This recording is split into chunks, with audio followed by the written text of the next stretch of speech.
Siyabingelela egameni lika Jesu Kristu wase Nazaretha. Amen. Sibingelela bonke abazalwane abalalele lo mlayezo wanamhlanje egameni lika Jesu Kristu. You are all welcome kule platform kuzolalela nje izwi likaNkulunkulu egameni lika Jesu.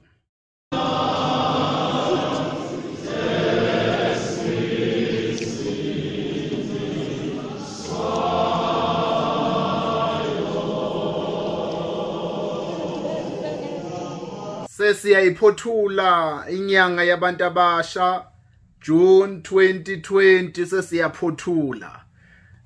Kunezinto esifisayo ukukhuluma ngazo eBhayibhelini egameni lika Jesu. Ngiyafisa nje siphuthume siyezwini egameni lika Jesu. First letter kaSamuel chapter number 16.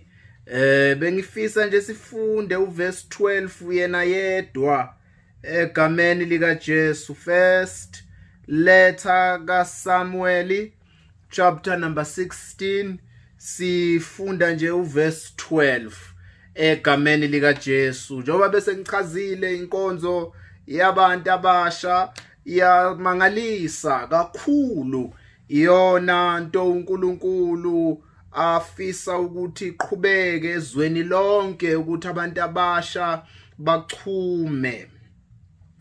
Yes, uyathanda uNkulunkulu ukuthi abantu abasha bachume egameni lika Jesu. Ake sifunde la kunesifundo ilesini lula nje kakhulu ikhuluma ngezinto ezidelelekile ukuthi uNkulunkulu uyayithatha nje into njengalutho nebukeka useless, ayithatha uNkulunkulu ayithintithe bese iyahamba iyohlala namakhosi. Iloko nje sizobuka uDavide, omunye umuntu omusha lo wagcotshwa emusha egameni lika Jesu, engafuneki ezondwa egameni lika Jesu. Nalana siyathola ukuthi umfanyana njobovana, singasho sithi topic yethu yanamhlanje ukuthi uJehova uyayithatha izinto ezibomvana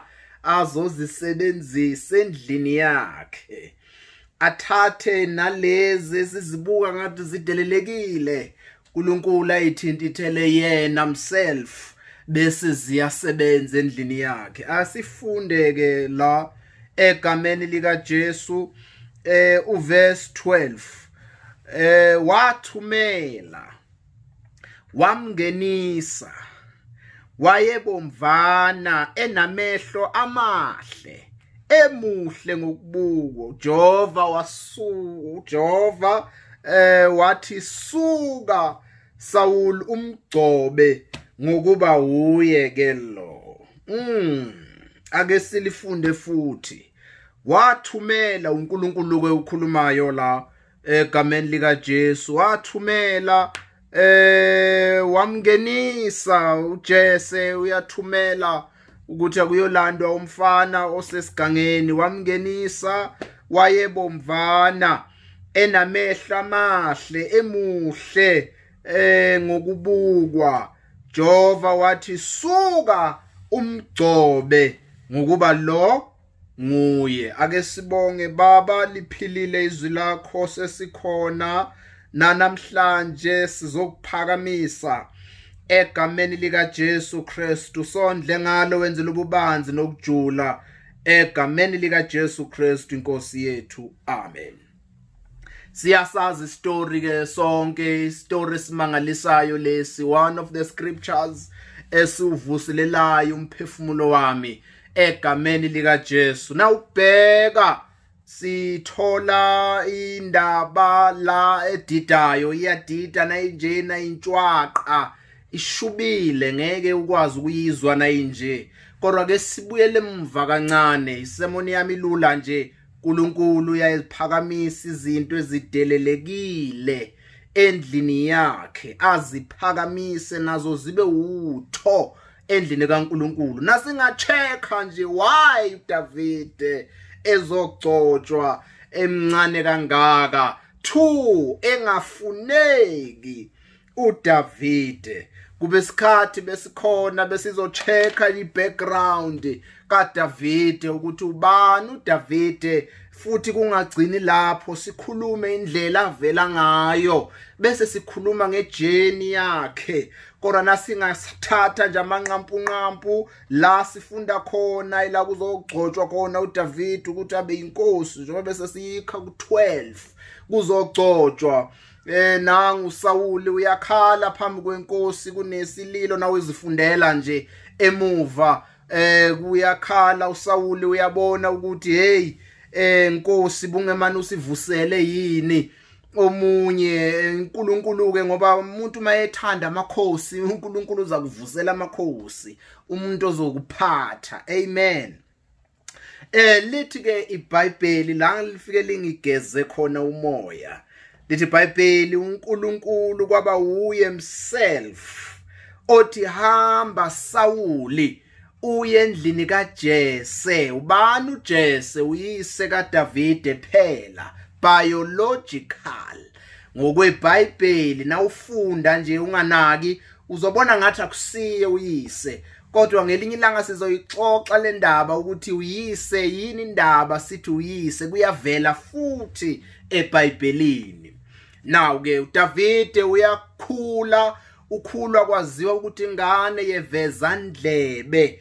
Ngenye indlela kusiyo ingane yala ekhaya uJese kwaba nesikhathi la khona sesemdaleni bakhe noma semdala sekangasabi nayo imvuselelo kuye noma nogogo eceleni, imvuselelo beyingekho.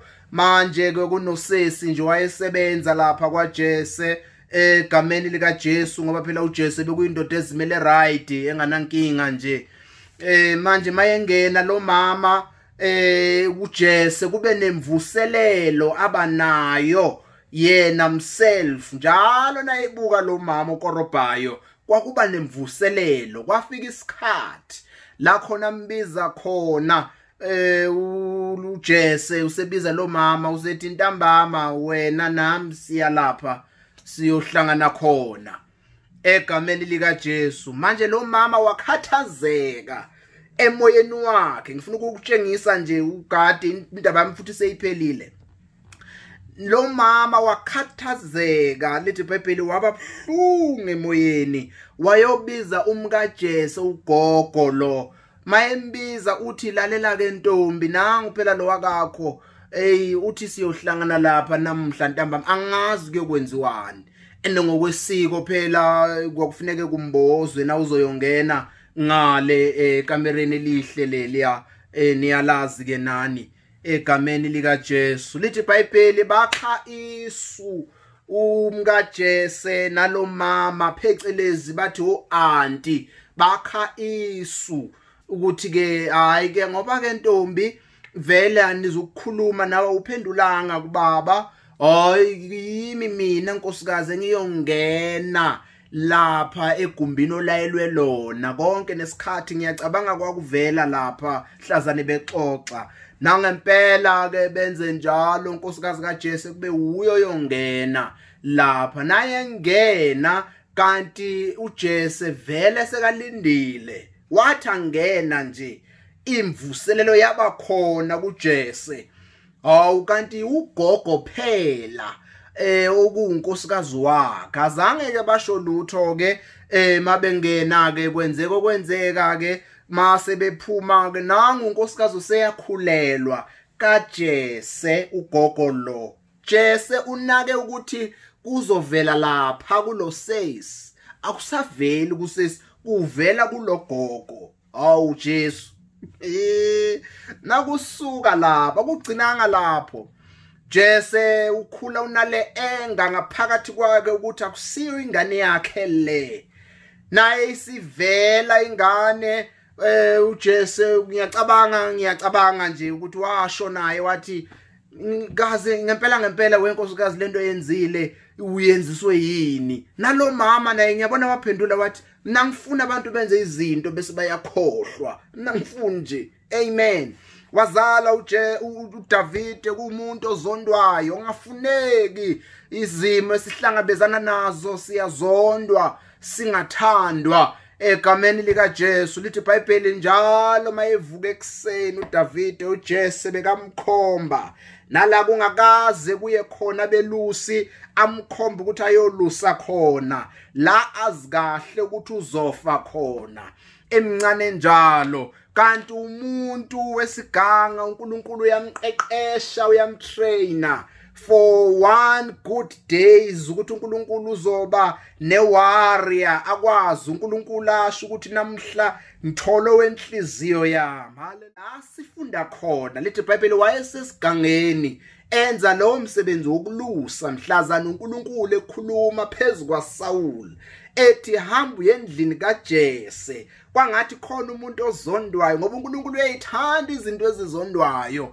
na ungiphikisa phela hamba kuGenesis chapter 29 uzothola indaba kaLeya noRaheli ukuthi wathi angazondwa uLeya ezonda uRaheli uNkulunkulu wayinaka indaba kaLeya wavala nethi kuRaheli watsinya ngapha kuRaheli kodwa la sifunda khona lithi iBhayibheli walanda amadodana akhe uJese amanye ngiyacabanga yene intshebe ezinkulu zatrinywa izintshebe kwalungiswa ikhondla ezinye bamanye bebamade iBhayibheli liyachaza na ufunda phezulu ukuthi yangena inkosana yayinde kwaze kwakhuluma enye induna lapha yathi hayi uyabona namanakho mhlazana lo 7 wamadodana kaJese ulethiwe phambi kuka Samuel ukuba uzogcotshwa lithi iBhayibheli kwakuvele kukhuluma uNkulunkulu ethi akusiye lo